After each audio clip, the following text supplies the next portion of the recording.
story timers! It's your favorite story timer, Annie, and her best pal, Edie.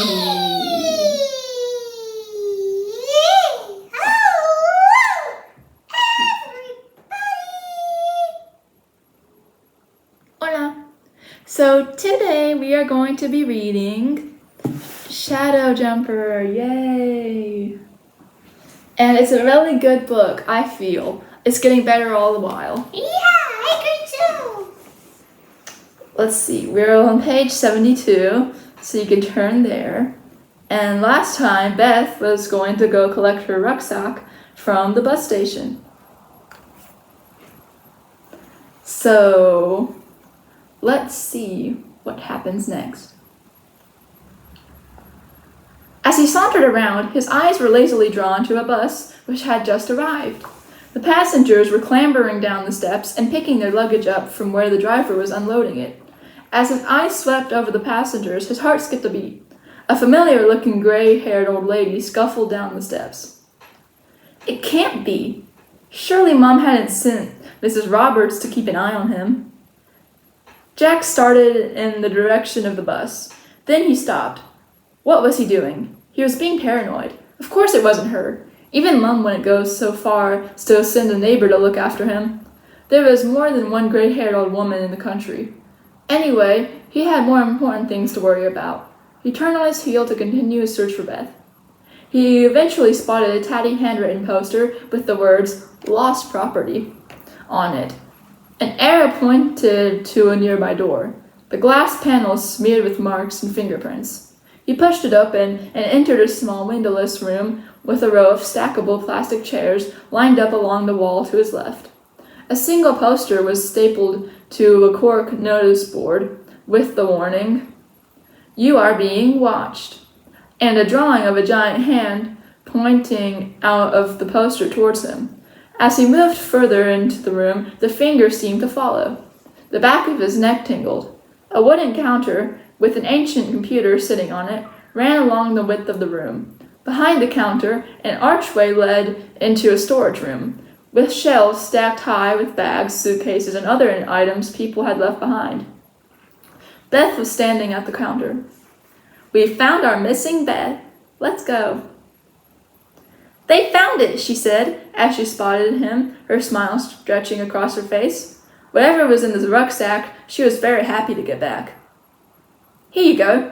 A man appeared from the storeroom and dumped her rucksack on the top of the counter. "Careful!" Beth seized hold of it, glaring at the man as she did so. Jack couldn't help remembering how she snapped at him when he tried to pick her bag up. This man wasn't being treated any better. "What have you got in there? Rocks or something?" The man muttered a few words under his breath and then grabbed a clipboard and pen. Beth scrawled her name where he pointed. He tore off the top copy and handed it to her. "Your receipt." With the man looking on suspiciously, Beth hauled the rucksack off the counter and crouched on the floor, undoing the zip as she did so. She peeped into the small gap she'd made. Jack peered over, trying to get a glimpse of what was inside, but Beth, being Beth, that's my words, not the book's, was too quick for him. With a decisive twang, she pulled the zip shut, stood up straight, and slung the bag over her shoulder. The jittery feeling was back again, but he did his best to shrug it off. What did it matter what she kept in her bag? It was none of his business. Now she had it back. At least they could concentrate on finding Dad. All the same, he wished she'd stop being so secretive. "Let's go to the Cafe Manon," he said. "We can talk there." They left the station and dashed over to the shady side of the market square beside the medieval church. On the cobbles in front of the cafe were 3 or 4 metal tables, already occupied by people enjoying the early morning warmth. Inside it was still cool and practically deserted. An old couple sat by the window sipping cups of tea, and a bearded man read the newspaper by the counter. Jack whipped up the 20-pound note Aunt Lil had given him. "I'll have an orange juice since you're paying," said Beth, giving him a cheeky grin and taking a table near the door. "I need to keep away from the glass," said Jack, gesturing towards the back of the cafe. "Reflective light." "Oops, sorry," she said, and moved tables. So even reflective light hurts his skin. That's really interesting. Jack ordered the drinks and then carried them over, setting them on the blue and white checkered plastic cloth. Beth held her rucksack on her lap. She's scared to put it down, thought Jack, as he pushed the vase of fake flowers out of the way. Oh, this place has fake flowers. It's one of those sort of restaurants, okay? So let's see. Beth took a sip of her drink and then banged the glass down. Right, let's get to work. She leant forwards, resting her elbows on the table. We need to get on with investigating bioscience discoveries. Jack sighed. What's the point? Dad left 14 years ago, and Aunt Lil said he'd never go back. Where are you going? Beth had stood up. Back in a sec. She went over to the counter and started talking to the woman behind it. A minute later, she returned and slid back into her seat. According to the waitress, the best person to talk about bioscience discoveries is Ted Harris. He left there years ago, so he's more likely to spill the beans.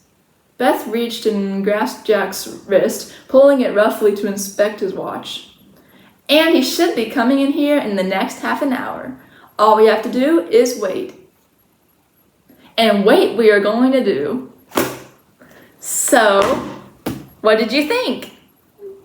Apparently, Jack suspects that his neighbor is watching over him, and Beth and Jack are going to continue the discovering of bioscience discoveries at Cafe Mena. Why did you have to end it so early? We're just getting to a juicy part.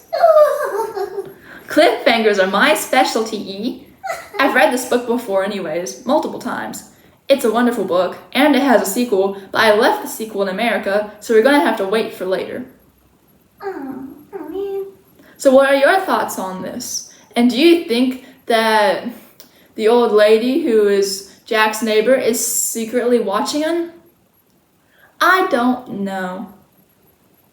I've of course read this, but I still don't know. Anyways, it seems to be the end. Adios. Tune in next time for more awesome adventures with Anytime Storytime and her sad little pal E.